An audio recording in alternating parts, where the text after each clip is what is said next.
Welcome to Tikiman of the Viking podcast, and he is the Tikiman. I am H.B. Burlow, the author of the 4-book series, The Ark City Confidential Chronicles, and the latest book, The Day of Calamity, Volume 1 of the Wichita Chronicles. He is the Viking. I am William Bryan Johnson, author of The Dark Cry of Aristed and Hell to Pay. Now, this is really cool today because we are going international, okay? We have a very special guest, a Facebook friend of mine for years, Mr. Alex Gordon. He may take offense at me referring to him as Mr., but here's a bit of an intro biography that I've cobbled together from his many commentaries. I left school at the age of 15 without a solitary qualification. I had no intention of remaining at school to then go on to university, and I was delighted to get a dog's bodies role at the Daily Record, a national newspaper, and the one my dad always bought. That was in May 1967, and by the time my 16th birthday had arrived in January, I was on the sports desk. I was appointed chief sports sub-editor when I was 23, basically in charge of the sports desk with a staff of around 30, and then I moved to the Sunday Mail as their sports editor when I was 35. I took over my own newspaper freelance company when I was 43. A famous former Celtic player asked me to write a book on the team in which he played. That took off, and the domino effect has taken the present total to 18 football books. In the midst of all this sports scribbling, a friend asked me if I could write fiction. I didn't see any reason why not. And Charlie Brock came to life in 2013 with Who Shot Wild Bill. 3 others have followed, and the 5th is scheduled to appear later this year. From Glasgow, we welcome Alex Gordon. Thank you for the introduction. Well, thank you for giving me all the info because that was your stuff. Can I say something very quickly, HB? Of course. The team is Celtic. Celtic. Okay. That's just it. I grew up in New England with the Boston Celtics. And then when I talked to anybody from overseas, I was always told it was pronounced Celtic. So I'm glad that you pronounce it the same way that I pronounced it growing up. Thank you. The Irish contingent would say they were Celts, as in they are the Celtic nation, the Irish.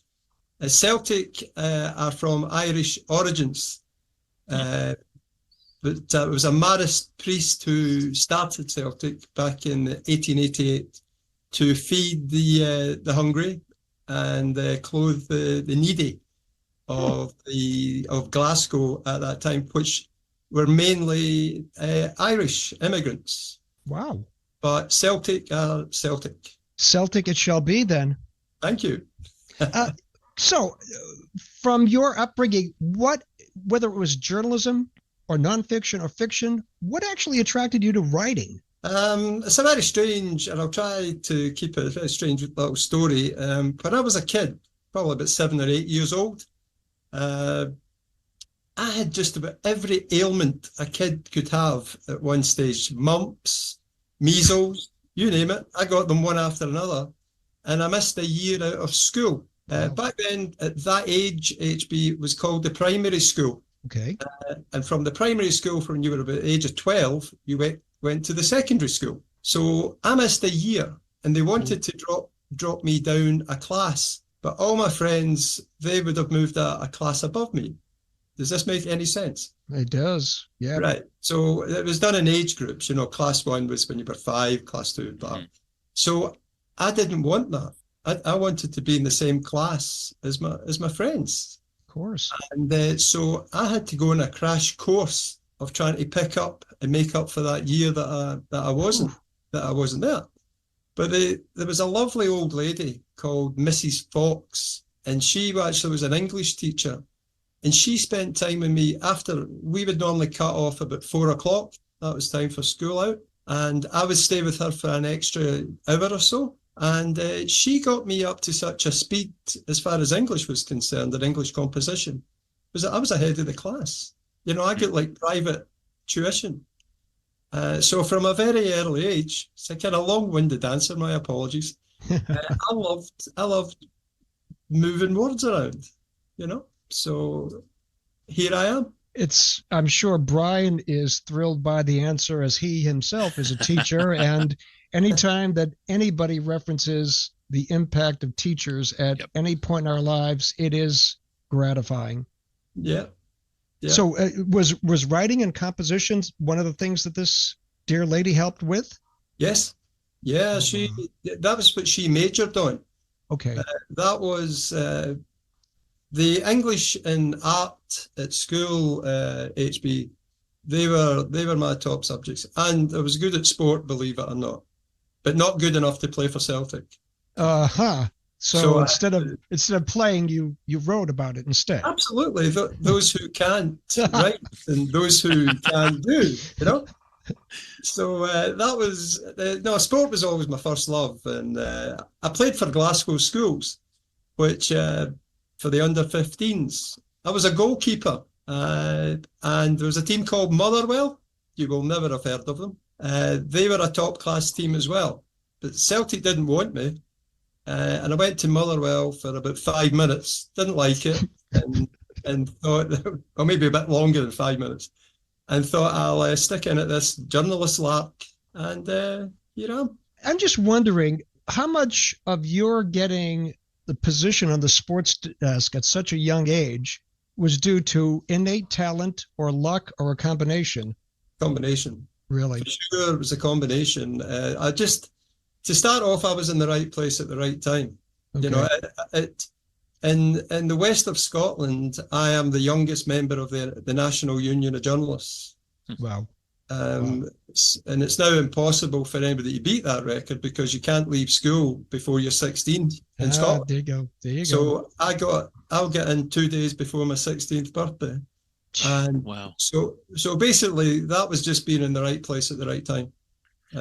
But once that door opened, that was I was happy. I would take any job. The dog's body job was actually the dog's body to the dog's body. I really was the lowest of the low.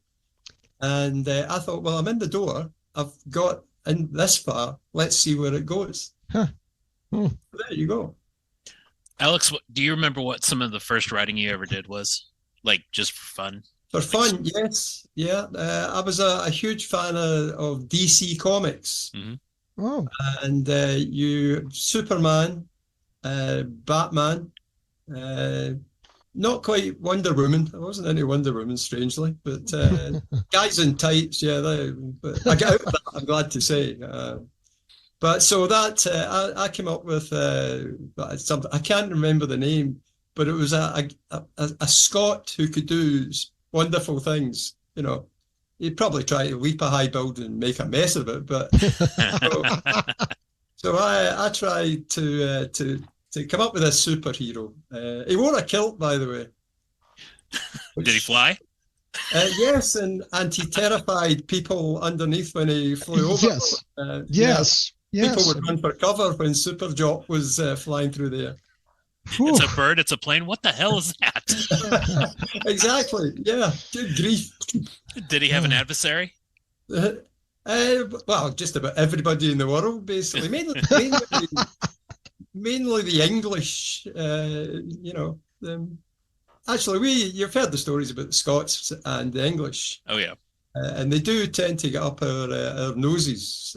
But having said that, I am not anti-English because my wife is English. And I regularly throw rocks at her just to and I'm her. sure she throws them right back. So we've got the story about the former Celtic player having coming to you to write the book on the team that celebrated the 40th anniversary of the side's historic 1967 European Cup win. Why is it that this one player came to you as opposed to any other sports journalist in Scotland? Good question. The guy knew me from, I did magazine work as well. Okay. At the Daily Record, HB and Brian, I was basically a production journalist, which as a sub-editor, it meant if you write a story, then you give it to me, your hands are off it. If I want to change it around, then the final judgment is mine, the way it goes into a newspaper. Whoa. So basically, you were there to make stars out of other people. Because you'd be amazed at the amount of newspaper guys I worked with and good operators, but sometimes they miss the point of their own story. It can be done, really. They can sit and they can churn it out, and you read it and go, there's the best point of the story. So you can put it up there. And again, it's important that your brain tells your eye what it likes immediately. And if you're working in tabloid papers, a visual impact is very important. A good eye-catching headline, the use of a picture, and how that looks like in a newsstand, it leaps out at you. I mean, if you go across and you look at various newspapers, why do you stop at one? Why does it leaps out at you? Your brain tells your eye immediately. So that basically was what I had to do at the Daily Record and at the Sunday Mail. You put everything together and you tried to put the package together, HB. Wow. So why did Tommy come to you? So but in the midst of that, for a magazine, a football magazine was starting up in London. This was in 1969. I was 17 at the time. And they just phoned the Daily Record. And as we were saying to Brian and yourself, here's where luck comes into it. The editor of this magazine, it's called Shoot. I picked up the phone and he told me, he told me his name was David Gregory. He was looking for a Scottish correspondent to write a column for this magazine that was about to start in 1969. Do I know anybody? And I said, well, how about me? As you would. And so he said, we need a big name in Scotland to get into our first edition of this magazine. It was a weekly magazine. So here, one of our most famous players was a fella called Tommy Gemmell. The name won't mean anything to you. But Tommy Gemmell played in the most famous Celtic team. But when Celtic won the European Cup, that makes them the team in Europe. Wow. It's not the best team in the UK or the best team. It's the best in Europe. They have beaten the best. And he was one of the stars of the show. I phoned this guy. Now I'm 17. I get his number because we have at the Daily Record, we have all the phone numbers. and I introduced myself. So of course he hasn't got a clue who the hell I am. And I said, Mr. Gemmell, and I introduced myself. I said, can I please steal 5 minutes of your time? And he said, no. And my heart sank. And he said, and he must have known I was a kid. He said, son, you take as long as you want. On you go. And this guy, who was one of my favourite players in any case, he just soared in my estimation, even further if he could. And we did the magazine piece. It was published. I sent a copy of the magazine to him, and I ended up doing his eulogy when he passed away 3 years ago. My goodness. So the 5 minutes that I asked him for turned out to be 50 years. So through the magazine work that I did with Tommy, when it was Celtic's 40th anniversary, he came to me and said, we're the existing, they were called the Lisbon Lions. They won the trophy in Lisbon, in Portugal. And he said, we want to do a book. You're the guy to do it. So I phoned a publisher. And again, this is all luck. If I hadn't picked up that phone and I hadn't been passing at that time, I wouldn't have ended up working for Shoot Football magazine. I wouldn't have been talking to Tommy Gemmell. The domino effect was amazing. I think that's what a lot of young writers don't realize. It's they're so afraid of rejection. It's like, what is somebody going to do? They're going to say no, or somebody will say, sure, why not? Yeah. Take a chance. You have got nothing to lose. By the same token, it may have been luck, but you can't have as long of a career in journalism or writing these sports books if you didn't have some degree of talent, correct? Yeah. I would guess you need a modicum of talent I hate people.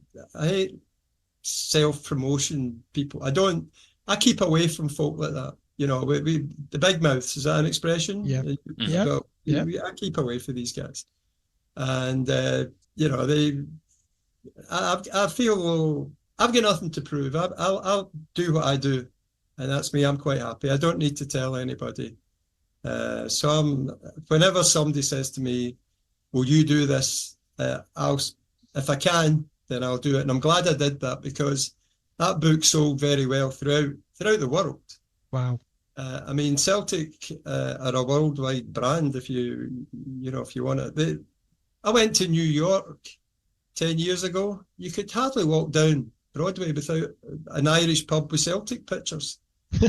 and honestly, Gerda would tell you, we went into it. I was told there was a Celtic pub. I think it was called Coulter's. So I found this pub.